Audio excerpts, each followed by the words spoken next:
오늘 주일 말씀은 여호수아 8장 18절에서 35절입니다.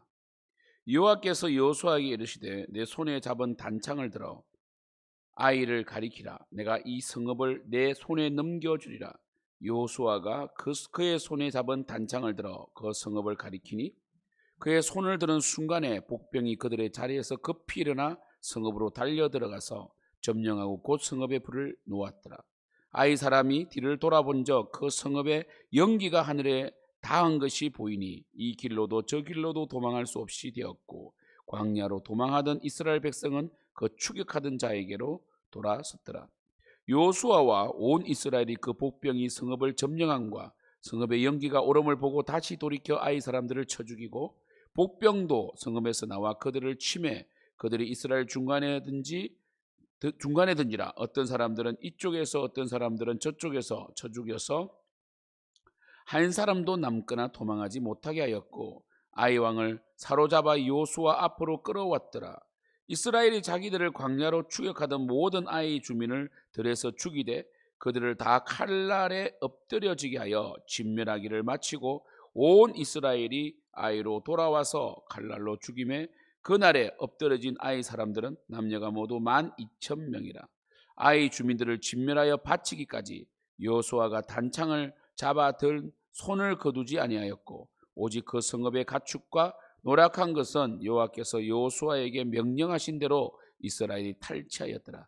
이에 여호수아가 아이를 불살라 그것으로 영원한 무더기를 만들었더니 오늘까지 황폐하였으며 그가 또 아이 왕을 저녁 때까지 나무에 달았다가 해질 때에 명령하여 그의 시체를 나무에서 내려 그 성문 어귀에 던지고 그 위에 돌로 큰 무더기를 쌓았더니 그것이 오늘까지 있더라. 그때 여호수아가 이스라엘의 하나님 여호와를 위하여 에발산에 한 제단을 쌓았으니 이는 여호와의 종 모세가 이스라엘 자손에게 명령한 것과 모세의 율법책에 기록된 대로 새 연장으로 다듬지 아니한 새 돌로 만든 제단이라.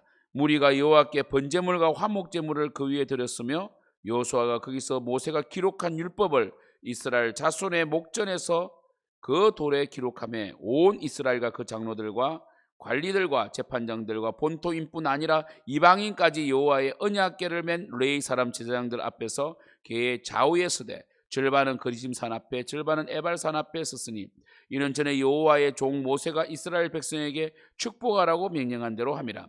그 외에 여호수아가 율법책에 기록된 모든 것대로 축복과 저주는 율법의 모든 말씀을 낭독하였으니 모세가 명령한 것은 여호수아가 이스라엘 온 회중과 여자들과 아이와 그들 중에 동행하는 거류민들 앞에서 낭독하지 아니한 말이 하나도 없었더라. 아멘. 여리고성은 사실 이 한 장에 끝냈잖아요. 여러분이 여리고성에 비하면 아이성은 정말 작은 성인데 지금 거의 뭡니까? 세 장에 걸쳐서 이 아이성을 정복하지 못해서 쩔쩔매잖아요. 여러분 보십시오. 하나님과의 관계, 언약 관계에 신실하고 또 거룩에 성공하면 여리고성은 너무 쉽게 무너지는데 정말 이 거룩에 실패하고 은밀한 죄를 지으면 아이성조차도 무너뜨리기 힘들다는 것 기억하셔야 됩니다. 사실 여리고성은 이스라엘 백성들이 소리내지 아니하고 조용히 한 바퀴 돌고 한 바퀴 돌고 총 13바퀴를 돌아서 무너졌잖아요. 아이성은요 복병도 두고 그리고 작전도 짜고 오늘 보십시오. 여호수아가 어떻게 합니까? 단창을 내밀어서 전쟁이 끝날 때까지 거두지 아니하였다라고 되어 있거든요. 보십시오. 너무너무 고생해가지고 아이성을 진멸하거든요. 그리고 이 아이성 전투 이후로 이제 가나안 사람들이 마음이 좀 커져가지고 여리고성을 무너뜨릴 때만 하더라도 그리고 요단강을 건넜을 때만 하더라도 기생 라합의 고백이나 그 이후에 여리고성이 무너진 이후의 고백을 보면 가나안 사람들이 마음이 간담이 녹았는데 이 아이 전투의 실패 이후로 여리고 성 때와 완전 분위기가 달라져서 이제 가나안 7족속이 서로 연합하는 연합군 형태의 전쟁이 시작된다는 거죠. 여러분 이렇게 하나님 앞에 예배에 성공하고 거룩에 성공하면 형통한데 이렇게 하나님 앞에 범죄하고 하나님과의 언약을 어기면 정말 피곤하게 사는 거예요. 오늘 제가 제목을 단창을 거두지 아니하였고라고 했는데, 제가 왜 이 제목을 붙였냐면, 이 여호수아가 처음에 아이성을 진격해 갈 때는 정탐꾼을 보내면서 정탐꾼의 말을 듣고 하나님께 기도하지 아니하고 그냥 편하게 쉽게 안일하게 생각했잖아요. 그죠? 그쵸? 그런데 이 완전히 이제 아이성을 점령할 때는 굉장히 장엄합니다. 우리 18절 보신 것처럼 여호와께서 여호수아에게 이르시되 내 손에 잡은 단창을 들어 아이를 가리키라, 이렇게. 마치 모세가 지팡이를 들고 홍해를 가른 것처럼.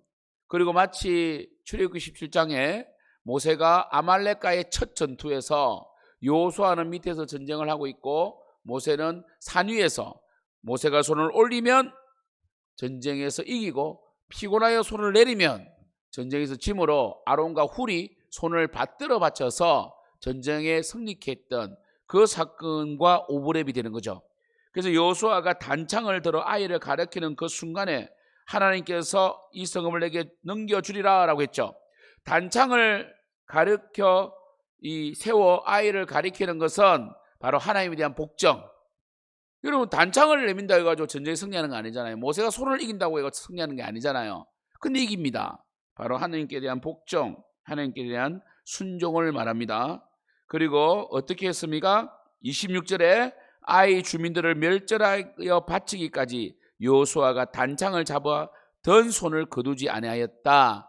실제적으로 여호수아가 전쟁에 나가서 했다고는 볼 수 없죠. 지휘관이니까 전쟁을 지휘했을 거 아닙니까? 그래서 단창을 든 이 손, 그죠? 단창을 거두지 아니하였다는 말은 끝까지 안일하지 아니하고 끝까지 집중했다, 이렇게 볼 수도 있고, 또 한편으로는 이 기도와 연결시켜서 하나님을 의지하는 마음을 끝까지 놓지 않았다, 이렇게 볼 수도 있죠. 결국 우리가 오늘 이제 어제 특세를 끝내고 오늘 또 두 번째 예배를 드리는데 결국 이 2025년도도 끝까지 여호수아처럼 단창을 거두지 아니하야만이 승리할 수 있습니다. 사랑하는 성도 여러분, 절대로 안일하거나 교만해지면 안 됩니다. 단창을 들고 끝까지 전쟁을 수행해야 되고, 우리가 송구 영신 예배 그날까지, 그 시간까지 우리가 제가 이 큐티에 공유한 적 있잖아요. 그죠? 큐티를 공유했잖아요.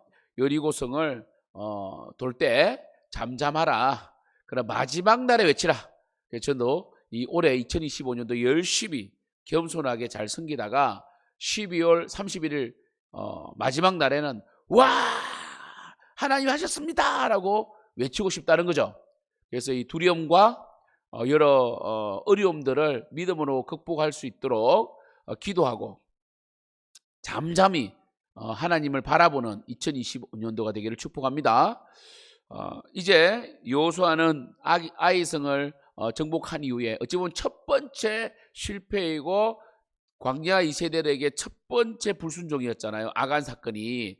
그래서 이 모세가 명령한 대로 결국 에발산과 거리심산에 도착하게 되고, 이 에발산은 저주의 산이고 거리심산은 축복의 산입니다. 그래서 이 신명기 말씀이 나오잖아요. 복과 저주가 있잖아요. 두 길이 있잖아요. 그래서 에발산에, 저주의 산에 제단을 쌓고 반드시 죽는다, 선악을 알게 하는 나무를 먹으면 반드시 죽는다 하는 것처럼 하나님의 말씀에 명령에 어기면 반드시 죽는다. 그래서 이 하나님께서 에발산의 색이라고 했던 말씀들 보면, 신명기에 보면 대부분 뭡니까? 이 가나안 족속들이 짓는 제들이거든요. 우상 숭배, 그리고 음란, 이 이웃을 해하는 것, 이런 것들이잖아요. 그죠? 부모님에 대한 어떤 네 부모를 공경하지 않는 자는 반드시 돌로 쳐 죽일 것이다. 이스라엘으로 하여금 아멘을 하게 하잖아요. 그죠? 아멘할지어다, 이렇게 하는데, 그 십계명에 기초한 하나님 사랑, 이웃 사랑의 법이죠. 에발산에 세우게 했고, 그리고 맹세하게 했다. 돌의 율법을 새긴 것처럼 이 아이성에서의 처절한 실패를 가슴에 새기고 끝까지 가나안을 믿음의 땅, 거룩한 홀리 그라운드가 되도록 끝까지 충성을 해야 된다라는 서약이었던 것이죠. 그리심산은 이 그리심산은 굉장히 나무가 울창하고 에발산은 민둥산입니다. 돌산입니다. 신기하게도 딱 붙어 있는데 양쪽으로 보면 한쪽은 나무가 엄청 울창한데 한쪽은 돌밖에 없는, 그래서 이 저주와 축복을 보여주는 그러한 산입니다. 사랑하는 성도 여러분, 우리 앞에도 이제 두 길이 놓여 있습니다. 생명과 복과 하와 저주가 있습니다. 그래서 신명기 3장에 생명을 택하라 되어 있고 좁은 길 좁은 문을 택해야 됩니다. 넓은 문 넓은 길은 그 길로 들어가는 자들이 많지만 멸망의 길입니다. 좁은 길이 뭐고 좁은 문이 뭡니까? 바로 오늘 아이성을 점령에 들어가는 요수아의 회개된 모습처럼 하나님을 의지하고 끝까지 하나님께 주신 사명을 감당하는, 단창을 내리지 아니하는, 그리고 끝까지 이 하나님을 신뢰하는 그 신뢰가 실제적인 삶 가운데 충성으로 나타나는, 그렇죠? 그리고 기도가 항상 뒷받침되는 그러한 우리 올 한 해 2025년도가 되기를 축복합니다. 기도하겠습니다. 하나님 아버지, 주신 사명을 감당하여 승리하게 도와주시고 단창을 거두지 아니하고 안일하거나 게으르거나 불평 원망 또한 불신하지 않고 끝까지 믿음으로 하나님 축복을 쟁취하는 우리 생명 넘치는 교회 성도님 되게 하여 주시옵소서. 예수님의 이름으로 기도드립니다. 아멘.